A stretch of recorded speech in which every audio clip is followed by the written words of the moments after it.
জমিতে কীটনাশক স্প্রে করার সময় ঘটল মর্মান্তিক ঘটনা। হঠাৎ করে অসুস্থ হয়ে জমিতেই লুটিয়ে পড়ে মৃত্যু হলো বছর 40-এর এক ব্যক্তির। ঘটনাটি ঘটেছে মালদার গাজল থানার তুলসীডাঙ্গা এলাকায়। জানা গেছে মৃত ব্যক্তির নাম সঞ্জয় সাহা, বাড়ি তুলসীডাঙ্গা এলাকায়। পরিবার সূত্রের খবর, এদিন তিনি তার কাকার সাথে জমিতে কীটনাশক স্প্রে করছিলেন, কিন্তু অর্ধেক জমিতে স্প্রে করার পর হঠাৎ করেই সঞ্জয় অসুস্থ হয়ে জমিতেই লুটিয়ে পড়েন। সঙ্গে সঙ্গে স্থানীয়রা তাকে উদ্ধার করে গাজল স্টেট জেনারেল হাসপাতালে নিয়ে যান, কিন্তু চিকিৎসক মৃত বলে ঘোষণা করেন। ঘটনায় পরিবারবর্গ কান্নায় ভেঙে পড়েন। শোকের ছায়া নেমে আসে গোটা এলাকায়।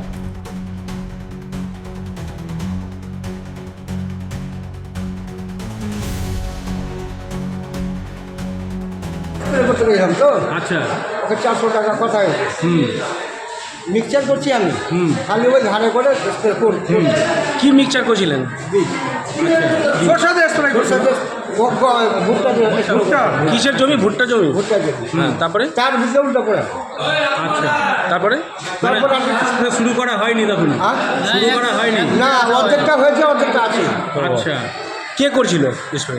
স্প্রে ওই করছেন। কি নাম? সঞ্জয় স্যার। বাড়ি? বয়স কত হবে আনুমানিক? 40-42। তারপরে কোথায় নিয়ে আসলেন? হ্যাঁ, কোথায় নিয়ে আসলেন চিকিৎসার জন্য?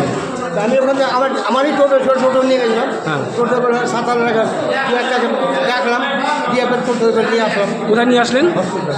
এখন কি ডাক্তারবাবু কি বললো? ডাক্তারবাবু বলছে ডেট হয়ে গেছে। ডেট হয়ে গেছে। আপনার কি হয়? আমার ভাতিজা। ব্যুরো রিপোর্ট, উত্তর বাংলা সংবাদ।